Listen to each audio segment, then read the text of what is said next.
We are reading Owls in the Family, Chapter 6.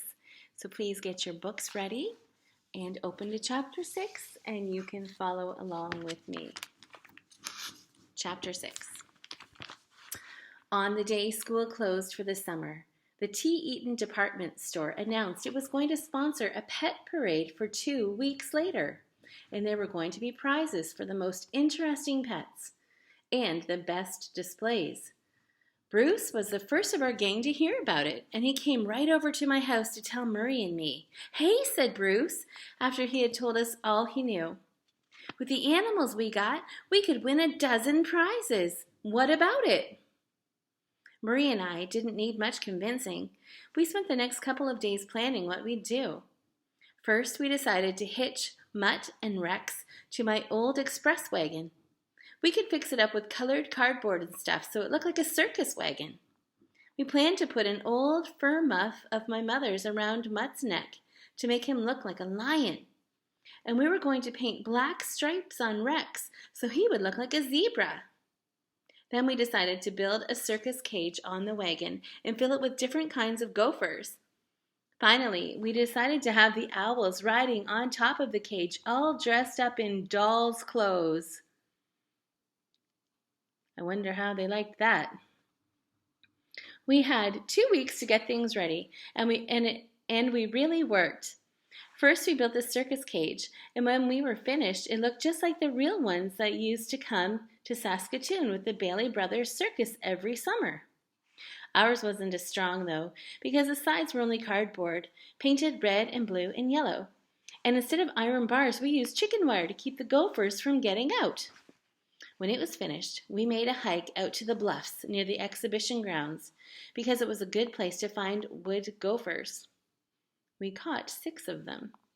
And on the way home, we snared about a dozen striped gophers that were living in a cut bank by the roadside. Together with the 30 ordinary gophers that we already had, this added up to be an awful lot of gophers, and there wasn't going to be room for all of them in one circus cage. Murray fixed that. "Why don't we make another cage out of my wagon?" he suggested. "Then we'd have twice as much chance to win first prize." It was a dandy idea, so we went ahead and built the second cage. Then we decided to put some of our white rats with the extra gophers in the second one to make it different. The day before the parade, which was on a Saturday, we had everything ready. I had borrowed some doll's clothes from Faith Honnigan, who lived on the next block. Murray had got some washable sign paint from his dad so he could paint the black stripes on Rex. Can you imagine painting your dog? We had found a set of real dog harness for Mutt, and we had made a second set for Rex out of twine. The cage wagons were all finished and stored away in our garage so they wouldn't get wet if it rained. On Sunday morning, I didn't even wait to eat my breakfast before I rushed out to the garage. Murray was already there, but Bruce didn't come along for about an hour, and we were getting worried he might not make it at all. By the time he showed up, we had got all the gophers and the white rats all loaded, and I was trying to get the dolls' clothes on the owls. Bruce came into the yard with a shoebox under his arm and a big grin on his face. "Hee-yah-yee!" he shouted. "I guess we'll win first prize for sure. But you can't guess what I have in this box." Murray and I couldn't guess. I shook the box a couple of times, and whatever was inside was pretty heavy. I was just going to untie the string and open it when Bruce grabbed it away from me.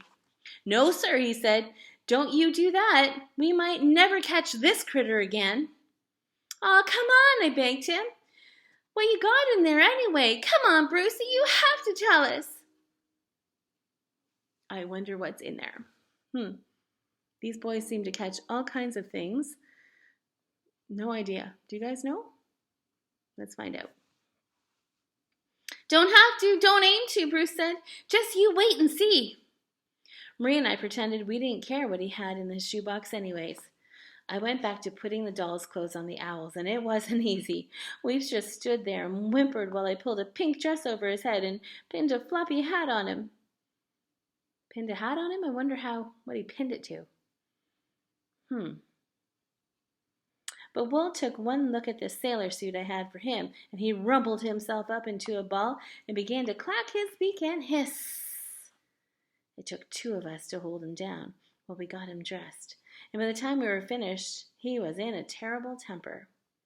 We couldn't trust him to stay quietly on the wagon top after all that fuss, so we decided to tie him to it with some twine around his legs, and that made him madder still.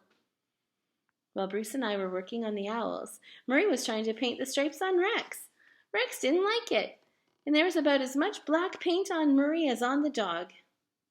Then Murray said he might as well finish what Rex had started, so he smeared black paint all over his own face and said he would go to the parade dressed as a Zulu warrior.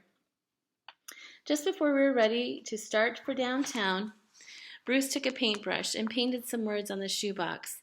Then he tied the box on top of the second wagon. What he printed was, "Surprise, pet. Do not feed." We harnessed up the dogs, with Mutt leading, because he knew how to pull in harness and Rex didn't. Rex didn't seem to want to learn either. He kept pulling off to one side, and every time he did, he almost upset the wagons. We had an awful time getting our outfit all the way downtown, and we were nearly late for the parade, which started at 10 o'clock.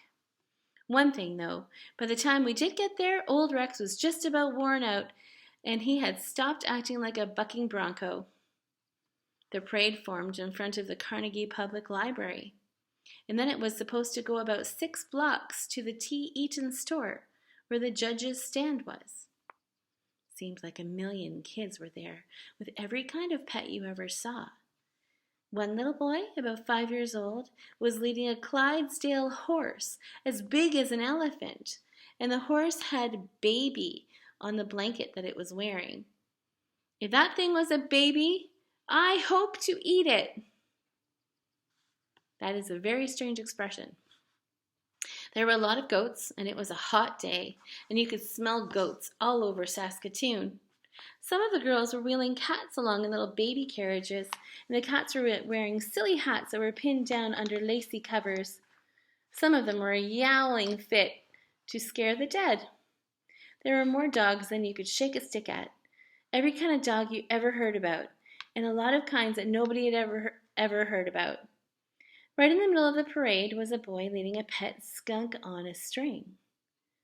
He had the middle of the parade all to himself, too. Nobody was crowding him. There were pet rabbits, ducks, chickens, geese, a couple of pigs, and a bunch of pedigree calves. There was even one little boy carrying a quart jar full of water, with a bunch of tadpoles swimming around in it. You'd expect lots of trouble. What with all the animals and the fact that it was a hot day and everybody was excited and there was so much noise, but there really wasn't much trouble. There were dog fights, of course, and one dog who wasn't even in the parade at all made a go for a cat in a baby carriage, and that stampeded one of the goats. But some salesmen from the store were in the parade too, and they got things quieted down, though one of them got bitten on the leg a little bit. It took about an hour for our outfit. When they say outfit, what they mean is the group of people. It took about an hour for our outfit to get opposite the judges' stand. There were 5 judges, some women and some men. The mayor of Saskatoon was one of them. There were 2 Mounties beside the stand, dressed in their red coats. A lot of parents were jammed up against the stand too, so they could cheer if their kids won a prize. I'd had a good look at the parade by then, and there wasn't an outfit that had a patch on ours. We were sure to win a good prize, and I figured it would be first prize. So boys and girls, when I look at this picture, it looks like a lot of chaos. I do see a Mountie with his gun, and again, boys and girls, it's a different era, isn't it? A different time. You wouldn't see that happen right now. So it looks to me like Billy's pretty confident that their entry in the parade is going to win. Let's keep going. We had a little trouble, though, when we got to the stand because Rex was so tired he just lay down and wouldn't get up again. But that only made the judges laugh. They came down from the stand to take a good look at our entry. I overheard one of the woman judges tell another woman that ours was the best rig she had seen, and isn't it cute the way it sticked out like a real circus? The first prize seemed to be right in our pockets when the president of the Tea Eaton store, who was also one of the judges, saw the shoebox on top of the second wagon. "Hello," he said. "Now here's a good idea. Look at this, Sam. These boys have a special pet in reserve. That's what I call smart merchandising." That means a smart way of getting people to pay attention to it because they didn't tell them what was in there. Boys and girls, do you know what's in there yet? Well, of course, everybody crowded around to see what the special pet was. And Bruce, with a silly smile on his dopey face, untied the box and lifted up the lid. What was in the box was a rattlesnake. I guess you can imagine what happened next. All the people shoving and pushing to get away from us got the animals so upset that they began to stampede too. The skunk got crowded into the storefront, and that scared him. And he did what skunks always do when they get scared. There were calves and goats going every which way, and the dogs all went crazy and started chasing anything that ran. And that was everything there was. Our two cages got upset and squashed all the gophers, and white rats went skittering off under people's feet. Will climbed up on top of my head and kept beating his wings, so I couldn't see too much of what was happening, but I could still hear it. Women were screaming, and one of the Mounties had hauled out his big revolver and was waving it in the air, while the other one never stopped blowing his silver whistle. All you could hear was yells and howls and barks and screams and yowls. I tell you, there never had been anything like it in Saskatoon for 100 years. We didn't stick around any longer than we could help. We saved the wagons and our two dogs and the owls and that snake. Bruce grabbed the shoebox the moment the ruckus started and stuck to it like a blur until we got back to my place.